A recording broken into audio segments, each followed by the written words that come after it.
Greetings, my friends. Today I thought I would share a little bit about the ego.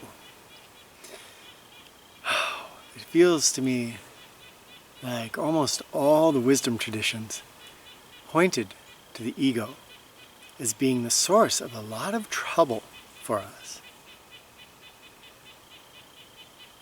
Often you'll hear talk of eradicating the ego or getting rid of it. But to me, I think it's a lot more about learning to see it for what it is. And then there's a natural blossoming that happens. And we don't really have to define it as letting go of the ego or overcoming it. It's just seeing it and then seeing what happens after that. I remember the very first time when, during my years of trying to cultivate mind awareness, that I started to see that when I looked around myself, my mind very quickly crystallized things. This had been happening all the time, of course. I just had never been aware of it before. I see a red pine, it's a red pine. I see Rebecca, it's Rebecca. I see our dog, it's Djembe. Instantly, my mind places a name, a word, onto this object of sense perception. As I discovered this, I started to become a little bit suspicious of words and tried not to label things. But boy, my mind wanted to label things. Wanted to slap that little label on everything around me. It was only with a lot of work that I feel like I could start to see that when I look at a tree, when I look at a stone, and I look at a person, there were two things happening. There was the instant labeling, boom, the cessation, the ceasing of seeing any deeper into that person. But then there's also an underlying perception or awareness that is capable of seeing so much more about that thing or that person. I'm just going to call it an object. This was a little bit mind-blowing for me because it was stunning how much my mind was filtering out through this labeling process. Nowadays, when people come to Rewild University, often I'll sit them down with a new plant, and instead of saying, okay, this plant is Spring Beauty, we say, here's this plant, get to know it. Taste it, smell it, touch it. And we come to know that plant in a sensory way. With some students, we've never given a name. They just name it themselves if they feel they need to. But in a way, they don't even need to name it because they've come to know it on a much more intimate level. And this is happening in all of us, unless you've gone full Jedi already. You are doing the same as I experienced in myself, looking around yourself, and your mind is crystallizing. It's putting a label onto things and then ceasing to see anymore. Here's the really cool thing, which is that as we become aware of this process happening inside of our mind, we begin to get our first inklings of just how deep the world is around us. That we're seeing only the tiniest little tip, the tiniest little fraction of everything that we thought was the whole world before. The transformation is startling. It goes from looking around yourself and seeing all these tips, seeing everything in a very superficial way, to looking around yourself and almost being overwhelmed by the wonder, the majesty, the blah of thusness. that we're immersed in. Sometimes I've asked people to draw a tree. And the usual drawing of a tree will be a line for the ground and then a picture of the tree, its trunk and some branches and leaves, depending on a person's artistic skill. Line drawing or more artistic or more detailed. And that's it. Somebody else might draw roots underneath, spreading out. And they see that there's a part of that tree that we don't usually see, that's not usually in our perception, but is just as much a part of that tree as the very visible part, the trunk and the leaves. As we get to know more about ecology, we realize that there's mycorrhizal relationships with fungi that are essential to that tree. The tree cannot exist without it. And that is really just as much a part of the tree as anything else. The soil is integral to the tree. Sunlight, air, this thing that we call tree, that was just a little tip, begins to expand outwards.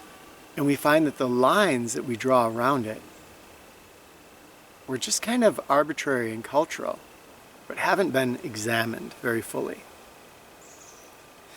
Now, we can take that and turn it around to ourselves. So now we turn our gaze onto ourselves and we see, oh, if I draw a mental picture of myself, it's much like that it's much like that paper and pencil drawing of the tree. I'm just drawing a mental picture of myself that is a tiny little tip, a tiny little fraction of the wholeness that I am.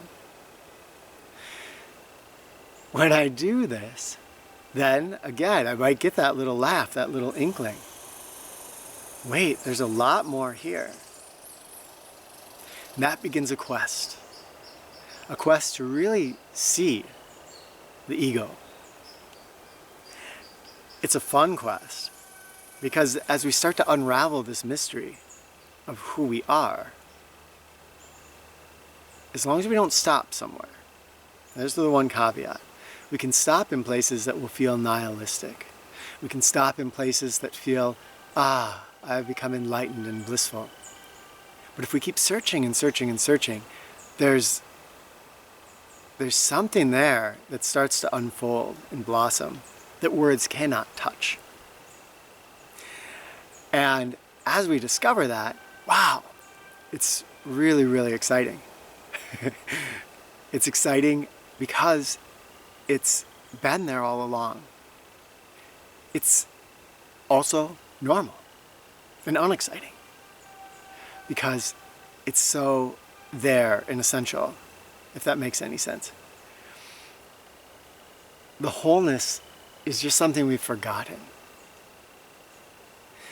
The fun part about looking at ourselves is that we start to get to play with picking ourselves apart a little bit, but in a good way. Because I can start to ask, what is it that forms my mental picture of myself? I remember once I was in the woods for about 3 months and had not seen myself in a mirror. And I came across this little shed cabin thing in the woods. And I went inside of it, and there was a broken, dirty mirror, and there was my reflection. And I stared at it because I had forgotten what I looked like.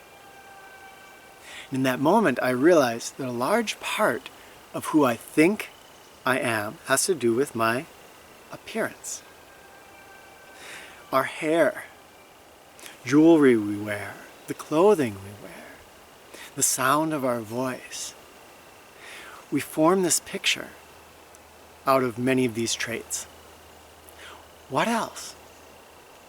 I start to create ideas of myself based on the past. how I react to situations, how I respond to this, how I respond to that, what I do for a living, whether I'm wealthy or poor, whether I'm confident or anxious. I surround myself with labels, and these labels crystallize, and pretty soon we can't see ourselves anymore. So here we are, stuck in this me-ness without being able to see past our labels. And the game begins when we start to examine that. So it's taking a look at your labels. And you can write in the comments, if you like, a few of the things that are your superficial self. You are a man, you are a woman, your age, your occupation, your whatever it is that you use to define you. And then under that, as best you can, write whatever inkling you have of who you really are. Of course, words can't touch this, but it's fun sometimes to use our words to try. Because in using our words, we start to see that they are not functional to touch our wholeness. And as we start to learn that and integrate that and really set that into ourselves, then we start to see, wait, my analytical mind, my thinking mind, just can't get this. That mind can only think in symbols and words. And that is when we might start to see beyond the thinking. We might start to open up into a level of awareness that is not thinking-based, that is not analytical. As we do that, then when you write that second part, you'll be struggling to find words that point toward what you're seeing or sensing or experiencing, for lack of a better word. And it's fun to weave those words. Maybe it will come out in poetry. Maybe it'll come out in a big description. But have fun with it. Try. And let's just see what comes out. There is so much more available. It's not reductionism, like trying to see smaller and smaller bits of what's around us. It's deepenism. We don't have a word for it. But it's learning to see that here's this tip. That's all that we see, and then questioning what is beyond that. Try it with a tree. Go out and taste that tree, smell it. There's a little riddle. We say, look at that, pointing over to a tree. What is it?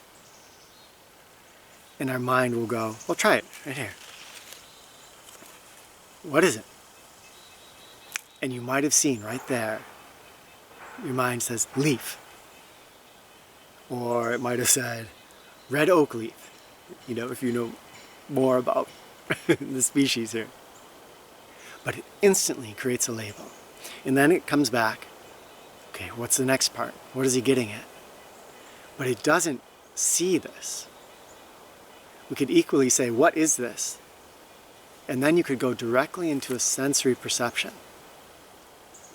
It's a little bit closer maybe if we say, this is, and then you describe the color and the shape and the pattern, the taste, the smell, the sensory experience, more of the raw sensory data, if you will, of what this is. But even that raw sensory data isn't giving us the full picture that can happen when our thinking shuts down, or our thinking is seen for what it is. So Share in the comments any thoughts. If you've explored ego, egolessness, transforming the ego, seeing the ego, what have you discovered? What have you found? Do you think you're there? Do you think you have a long way to go? Are you finding, like me, that it's an onion with layer after layer, and that I'm very good at fooling myself into thinking that I'm there, when really there's ever more layers to peel back? Share your thoughts, your feelings, and I cannot wait to hear what you have to say. Love to you all.